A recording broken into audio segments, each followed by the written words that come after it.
दोस्तों, मैं आपको आज जो बताने जा रहा हूं वो सुनकर आपके होश उड़ जाएंगे, क्योंकि जो षड्यंत्र अभी भारत के प्रधानमंत्री नरेंद्र मोदी के खिलाफ रचा जा रहा है वो अब तक का सबसे बड़ा है।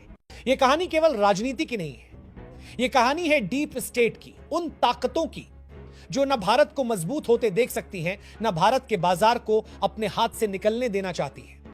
कई लोग कहते हैं मुख्यमंत्री रहते हुए भी मोदी को हटाने की कोशिश हुई, लेकिन प्रधानमंत्री बनने के बाद से ये हमले और ज्यादा बढ़ गए और अब हालत यह है कि इस साजिश में कई देश शामिल हो चुके हैं। सोशल मीडिया पर चर्चा है, जैसे बांग्लादेश में डीप स्टेट ने शेख हसीना को हटाया, वैसा ही खेल भारत में मोदी के खिलाफ खेला जा रहा है। डीप स्टेट जिसमें CIA शामिल है, वो विदेशी कंपनियां शामिल हैं जो भारत के बाजार पर कब्जा चाहती हैं। और हैरानी की बात, अमेरिकी राष्ट्रपति डोनाल्ड ट्रंप भी इस खेल का हिस्सा बताए जा रहे हैं। सवाल यह है, क्यों डीप स्टेट चाहता है कि मोदी जाएं?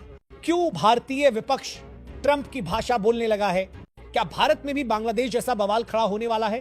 दोस्तों, ये डीप स्टेट भारत को आर्थिक, सांस्कृतिक, व्यापारिक और सैन्य रूप से बढ़ता हुआ नहीं देख सकता।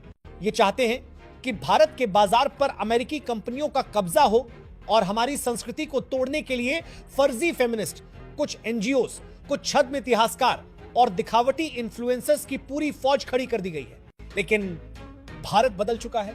आज भारत दुनिया की आंखों में आंख डालकर बात कर रहा है और यही डर डीप स्टेट के दिल में बैठ चुका है। मामला बिगड़ा जब ऑपरेशन सिंदूर हुआ। भारत ने पाकिस्तान में घुसकर अमेरिकी F-16 विमानों को नुकसान पहुंचाया, पाकिस्तान को अमेरिका की गोद से खींचकर मारा। बस उसी दिन से पीएम मोदी को हटाने का खेल और तेज हो गया। अमेरिका, पाकिस्तान, बांग्लादेश और भारत की कुछ विपक्षी पार्टियां सब एक लाइन में आ गए। ट्रंप के सीज फायर वाले बयान को लेकर विपक्ष ने मोदी को सरेंडर मोदी कहा, सेना के मनोबल पर हमला हुआ, यहां तक कि वोट चोरी का आरोप भी लगाने लगे। वैसा ही पैटर्न जो बांग्लादेश में शेख हसीना और पाकिस्तान में इमरान खान के खिलाफ इस्तेमाल हुआ था। और दोस्तों, ये मत भूलिए, जब इमरान खान पुतिन से मिलने गए थे उसी दिन रूस यूक्रेन युद्ध शुरू हुआ था। अमेरिका ने वही फैसला कर लिया था, इमरान अब प्रधानमंत्री नहीं रहेंगे। आज वही स्क्रिप्ट भारत में लिखी जा रही है, क्योंकि भारत सबसे तेजी से बढ़ती अर्थव्यवस्था है। दुनिया यहां व्यापार करना चाहती है, लेकिन पीएम मोदी साफ कह चुके हैं, राष्ट्रीय हित पहले। यही डीप स्टेट को बर्दाश्त नहीं। अब सवाल यह नहीं कि मोदी के खिलाफ षड्यंत्र हो रहा है या नहीं, सवाल यह है क्या भारत इस षड्यंत्र के सामने टिक पाएगा? डीप स्टेट का एजेंडा साफ है, भारत को कमजोर करना, भारत के बाजार पर कब्जा करना और भारत के राजनीतिक नेतृत्व को अपने हिसाब से बदलना। लेकिन अब आपको यह समझना होगा डीप स्टेट चलता कैसे है। यह सीधे सीधे हमला नहीं करता, ये आपकी ही धरती पर आपकी ही राजनीति और आपके ही मीडिया को अपने हथियार की तरह इस्तेमाल करता है। सबसे पहले वो विपक्षी पार्टियों को नैरेटिव देता है, फिर इंटरनेशनल मीडिया उसी नैरेटिव को उठाकर ग्लोबल लेवल पर फैलाता है, और तीसरा सोशल मीडिया पर हजारों बॉट अकाउंट्स उस नैरेटिव को हर वक्त घुमाते हैं ताकि आपको लगे अरे सब यही बोल रहे हैं तो सच ही होगा। उदाहरण देखिए, जब बांग्लादेश में शेख हसीना के खिलाफ मोर्चा खोला गया, पहले वोट में गड़बड़ी का आरोप लगाया गया, फिर मीडिया ने उसी को हेडलाइन बनाया और अंत में सड़कों पर फंडेड प्रोटेस्ट शुरू कर दिए गए। नतीजा, शेख हसीना को देश छोड़ना पड़ा। अब वही कॉपी पेस्ट स्क्रिप्ट भारत में लागू हो रही है। आपने देखा होगा, अचानक सोशल मीडिया पर वोट चोरी, डिक्टेटर जैसे हैशटैग ट्रेंड करने लगे। अचानक विदेशी पत्रकार भारत के चुनाव पर सवाल उठाने लगे। अचानक कुछ इन्फ्लुएंसर्स जो कल तक कुकिंग वीडियो बना रहे थे वो भी लोकतंत्र बचाओ पर लेक्चर देने लगे। और दोस्तों, सबसे खतरनाक हिस्सा अभी बाकी है। रिपोर्ट्स के मुताबिक डीप स्टेट भारत के अंदर आर्थिक अस्थिरता पैदा करने की कोशिश करेगा। मतलब स्टॉक मार्केट में शॉर्ट सेलिंग, रुपए को गिराने के लिए विदेशी फंड्स का इस्तेमाल और जरूरी सामान की सप्लाई चेन में बाधा डालना। क्यों? ताकि महंगाई बढ़े, लोग नाराज हो और चुनाव में माहौल बदल जाए। लेकिन दोस्तों, पीएम मोदी भी ये सब जानते हैं।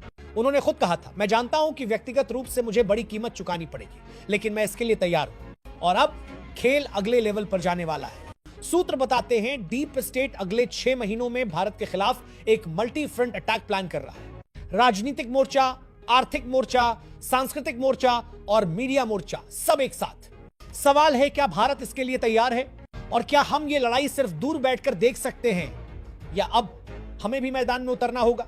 डीप स्टेट जानता है, अगर पीएम मोदी को सत्ता से हटाना है तो जनता का भरोसा तोड़ना होगा। इसके लिए उन्होंने भारत के विपक्षी दलों को 3 तरह के टूल्स दिए हैं। नैरेटिव शिफ्ट, ताकि हर घटना का दोष सीधे मोदी पर जाए।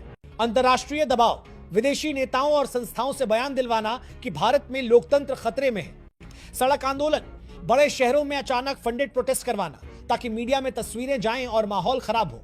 दोस्तों, ये कोई थ्योरी नहीं है, ऐसा ही copy paste formula Sri Lanka, Pakistan और बांग्लादेश में भी चलाया गया था। अब दूसरा मोर्चा, आर्थिक हमला। डीप स्टेट को मालूम है कि भारत की ताकत उसका तेजी से बढ़ता हुआ मार्केट है, तो उन्होंने तय किया है कि इस मार्केट में डर फैलाना है। कैसे?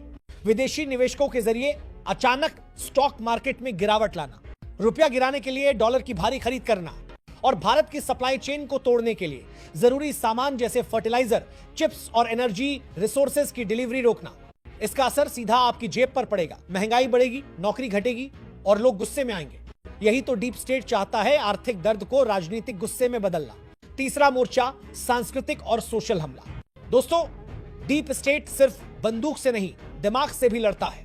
उन्होंने भारत में ऐसे ग्रुप तैयार किए हैं जो हमारी संस्कृति, हमारे इतिहास, हमारे त्योहार तक को टारगेट करते हैं। कुछ एनजीओ, कुछ सोशल एक्टिविस्ट और कुछ ऐसे इन्फ्लुएंसर्स जिनके लाखों फॉलोअर्स हैं, लेकिन असली मकसद सिर्फ एक आपके सोचने का तरीका बदलना।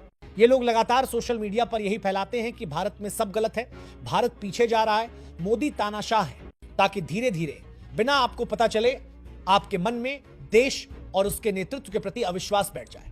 और चौथा मोर्चा, मीडिया वॉर। दोस्तों, आपने नोट किया होगा पिछले कुछ महीनों में विदेशी मीडिया में भारत के खिलाफ रिपोर्ट्स की बाढ़ आ गई है। हर हफ्ते कोई नया एक्सपोज, कोई नई रिपोर्ट जिसमें भारत को बदनाम किया जाता है। ये सब ऐसे नहीं हो रहा, ये एक कोऑर्डिनेटेड मीडिया स्ट्राइक है। इसके लिए करोड़ों डॉलर खर्च किए जाते हैं ताकि आपकी सोच पर असर पड़े। अब सबसे बड़ा सवाल, कौन है ये लोग जो डीप स्टेट का नैरेटिव भारत में चला रहे हैं? सूत्रों के मुताबिक इसमें शामिल हैं कुछ बड़े पत्रकार जिनके इंटरव्यू हमेशा विदेशी चैनल्स पर दिखते हैं, कुछ थिंक टैंक के मेंबर्स जो वॉशिंगटन और लंदन के कॉन्फ्रेंस में भारत को लेकर नेगेटिव प्रेजेंटेशन देते हैं, और कुछ रिटायर्ड ब्यूरोक्रेट्स जो अपने इंटरनल नेटवर्क का इस्तेमाल करके अंतरराष्ट्रीय लॉबी को फीड करते हैं। दोस्तों, ये वही लोग हैं जिनका इस्तेमाल बांग्लादेश में शेख हसीना को गिराने के लिए किया गया था और पाकिस्तान में इमरान खान को सत्ता से हटाने के लिए भी। लेकिन फर्क यह है, भारत सिर्फ 14 करोड़ लोगों का देश नहीं है, इसके भारत 140 करोड़ लोगों का देश है। और अगर यह प्लान यहां काम कर गया तो पूरी दुनिया में डीप स्टेट का दबदबा और बढ़ जाएगा। दोस्तों, सवाल यह है, क्या हम ये लड़ाई सिर्फ देखते रहेंगे या हम तैयार रहेंगे? क्योंकि यह सिर्फ एक व्यक्ति की लड़ाई नहीं है, यह भारत के भविष्य की लड़ाई है।